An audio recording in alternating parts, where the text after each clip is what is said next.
An annual count could help those in need get permanent housing. The volunteers search for the homeless in Rockford. Plus, health experts say they're seeing a rise in colon cancer rates. One doctor offers some tips on the symptoms to watch out for. And Rockford welcomes America's newest citizens. The newly sworn-in residents are from more than 30 countries. Live from WTVO 17, this is Eyewitness News at 5. Good evening, I'm Mimi Murphy. And I'm Eric Wilson. Much of the state line is under a winter weather advisory. We had freezing rain this morning. There could be more on the way. Let's check back with Candace for what we can expect.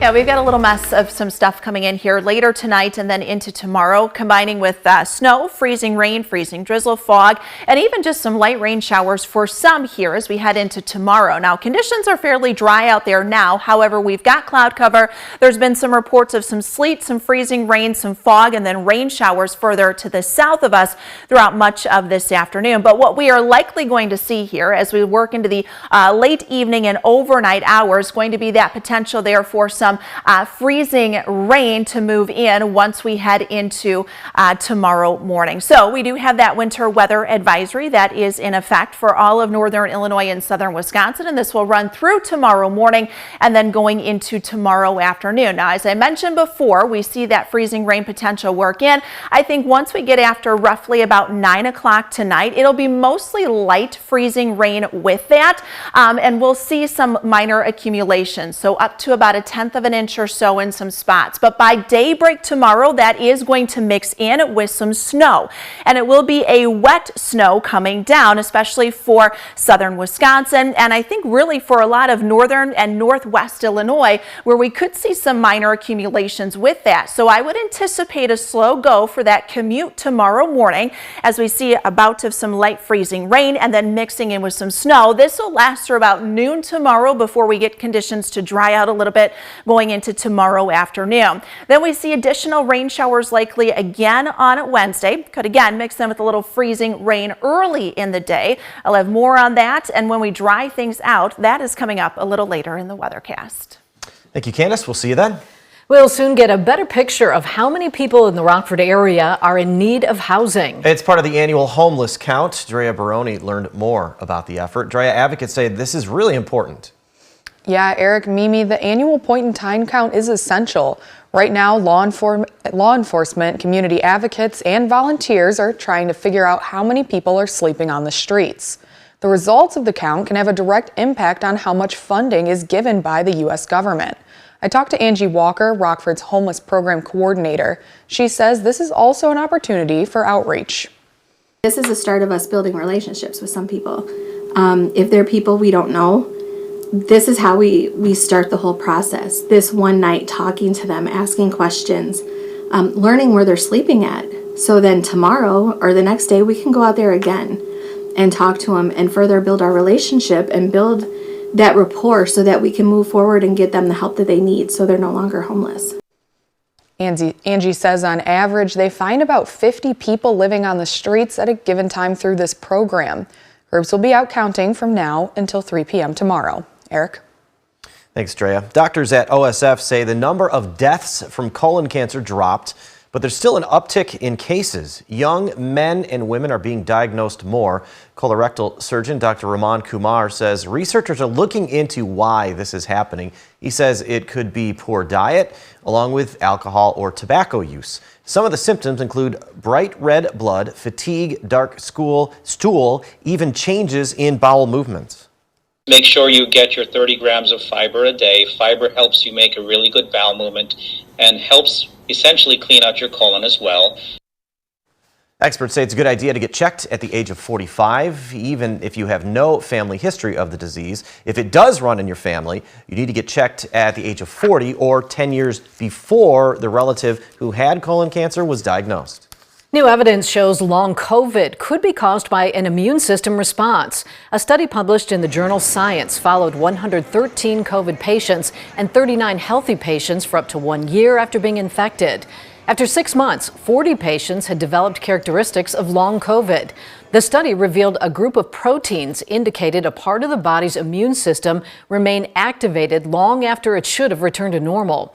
Health experts say the findings could lead to diagnostic tests and treatments for long COVID patients. The FAA recommends airlines inspect an older Boeing jet. Carriers with Boeing 737-900ER planes in their fleets are being told to visually check 4 places where a bolt, nut, and pin secure the door plugs to the planes. That model's been in service for almost 2 decades, but it uses the same door plug design as the 737 MAX 9. That's the one grounded after a panel flew off an Alaska Airlines flight earlier this month. Boeing says it fully supports the FAA's latest action. United reports it already started inspecting the older model planes last week. Starting January 29th, you can file your taxes. If you make less than $79,000 a year, the IRS free file will be available online. The new pilot program that will allow taxpayers to file online for free and directly with the IRS won't be ready until March. The agency had made other improvements like in-person services via taxpayer assistance centers, increased help available on the toll-free hotline, and an expanded customer callback feature designed to significantly reduce wait times.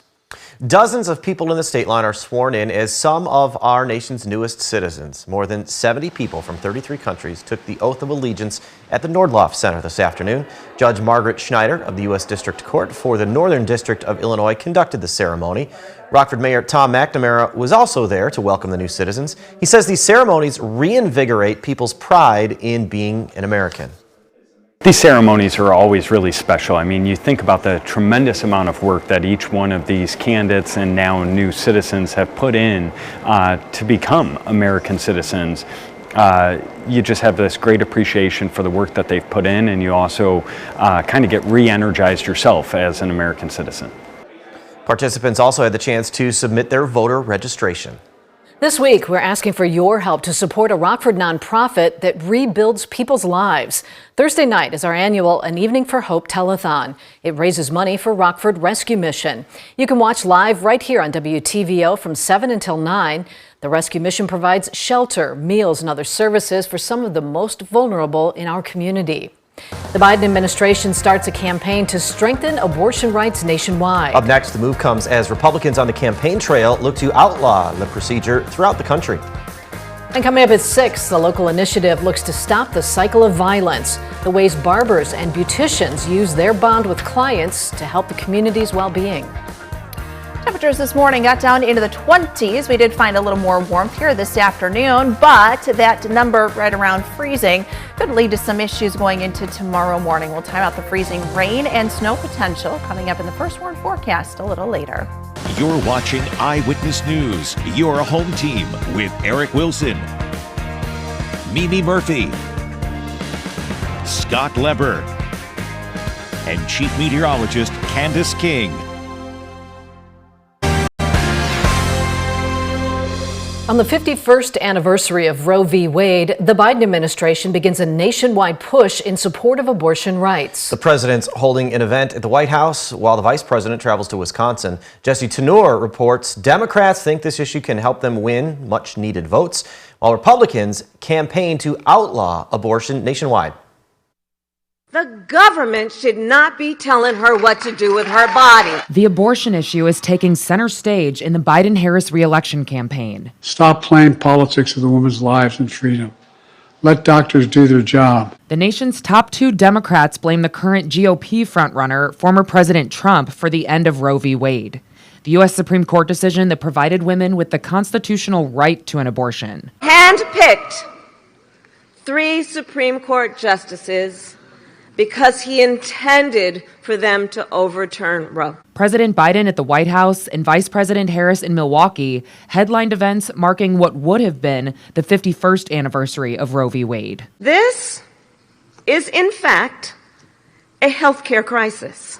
Republicans also see reproductive rights as a winning issue for them in this year's presidential election. Every unborn child has a value that is too profound and precious to ignore. House Speaker Mike Johnson joined thousands of anti-abortion advocates in D.C. Friday for the annual March for Life.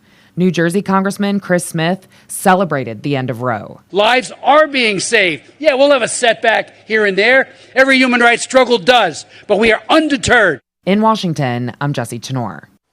Another batch of winter weather is headed for the state line. After the break, Candace will detail how much snow or rain we may see, along with when the system could leave the region.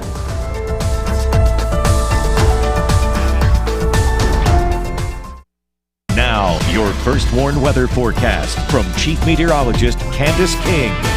Well, we had a few slick conditions out there early this morning as we had some freezing drizzle, even some light freezing rain move through. As temperatures gradually were able to warm, those conditions did improve, but we've got another round of some light freezing rain, even mixing in with some snow here later tonight and into the very early morning hours of tomorrow. We take a live look with our SkyTrack camera here over downtown Rockford, kind of looking to our west and southwest. What you may have noticed over the last couple of hours, kind of a little more haze and some fog setting in. We can actually see that here on our SkyTrack camera. We are likely going to see some fog build in, and eventually that could lead to some drizzle. But with our temperatures right at 31, 32 degrees, anything that comes down is going to freeze on contact. So we may see a very brief period here of some freezing drizzle that'll take us through the evening. Most of the precipitation is down to the south across central and southern Illinois. There is a band of some light rain showers showing up south of Chicago. And again, with temperatures that are right at freezing,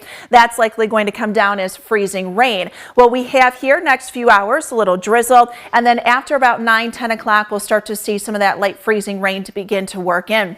So because of that, we've got a winter weather advisory for all of northern Illinois and southern Wisconsin. For some, this goes into effect here this evening. For others, it's very early tomorrow. Bottom line, the window from about midnight to 9 o'clock tomorrow morning going to be slick with both the freezing rain and some snow coming down. So let's kind of time this out here as we go through the overnight. I think our temperatures where they are right now are going to hold fairly steady, and those numbers are right at 31, 32 degrees. But watch what happens as we get through midnight. That moisture comes in, the lift increases, so we've got some light freezing rain working in.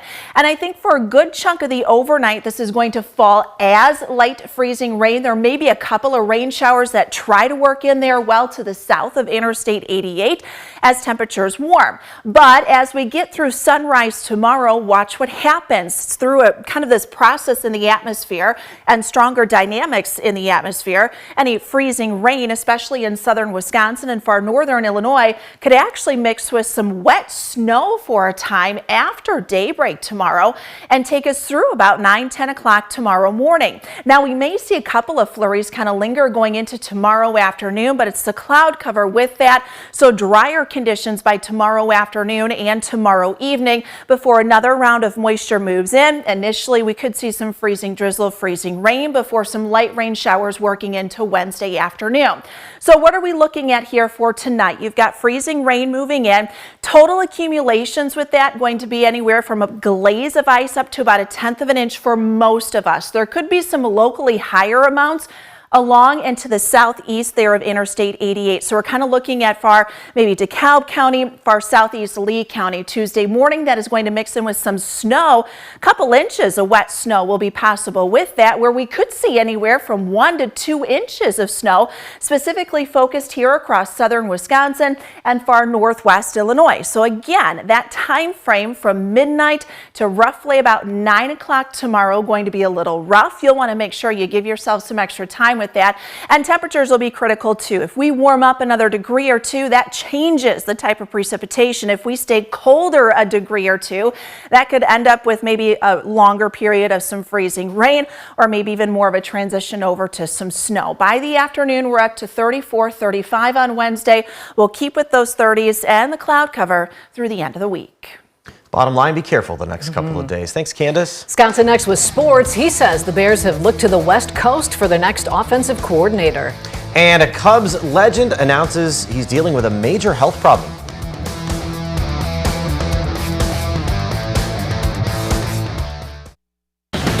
Now sports with sports director Scott Lever.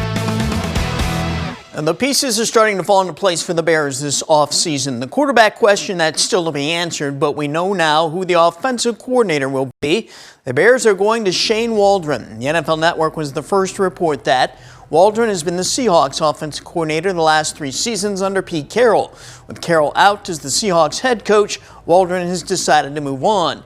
He's 44 years old. He's been on coaching staffs with the Rams, Redskins, and Patriots. He was Notre Dame's offensive coordinator from 2005 through 2007. Former Cubs star Ryne Sandberg is in the news with a health scare. He's announced on Instagram that he's dealing with prostate cancer. He has begun treatment. He says he and his family will continue to be positive, strong, and fight to beat the cancer. Sandberg is 64. Cubs are already planning to unveil a statue of him at Wrigley Field this summer. Everything's coming up roses right now for Brad Underwood and his Fighting Illini. They're ranked 10th in the nation. Terrence Shannon Jr. is playing again, and today he got the news that one of the nation's top point guards here, Jeremiah Fears, has committed to Illinois. Fears is from Joliet, but right now he's playing at a prep school in Arizona. He's rated a 5-star recruit by ESPN in the class of 2025. He is the younger brother of Michigan State freshman guard Jeremy Fears Jr. Former Rockford Christian standout Marcus Hill Jr. is having himself a season at Bowling Green. We brought you a story on him last week, being the second leading scorer in the MAC. This week, for the second time this season, Hill Jr. has been named the MAC Co-Player of the Week. He helped Bowling Green to 2 more wins last week. Against Miami, he scored 23 points. And against Western Michigan, he had his first double-double, 28 points and 11 rebounds. Well, the Bulls will take the court tonight in Phoenix. The Suns won their last 5 games, and they're playing much better since Bradley Beal got healthy and on the court. The Blackhawks also have a road game tonight. They will play in Vancouver. And the Lions have added a former Pro Bowler to the roster for the NFC Championship game this Sunday. They've signed tight end Zach Ertz. An injury allowed them to make that signing. Ertz has had several standout seasons with the Eagles. He was with the Cardinals until November when they agreed to release him. That's sports. We'll be right back.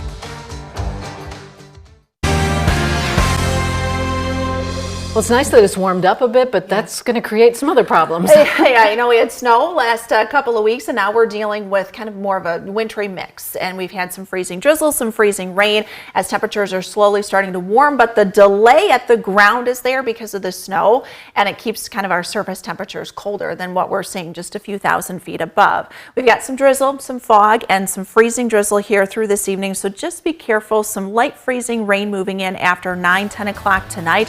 There are going to be some accumulations with that. That will mix in with some wet snow for some tomorrow morning. Could see a couple inches with that. Sloppy mess tomorrow. Cloudy conditions the rest of the week. Thanks, Candace. And happy birthday, Mimi. Oh, thank you. Stay safe.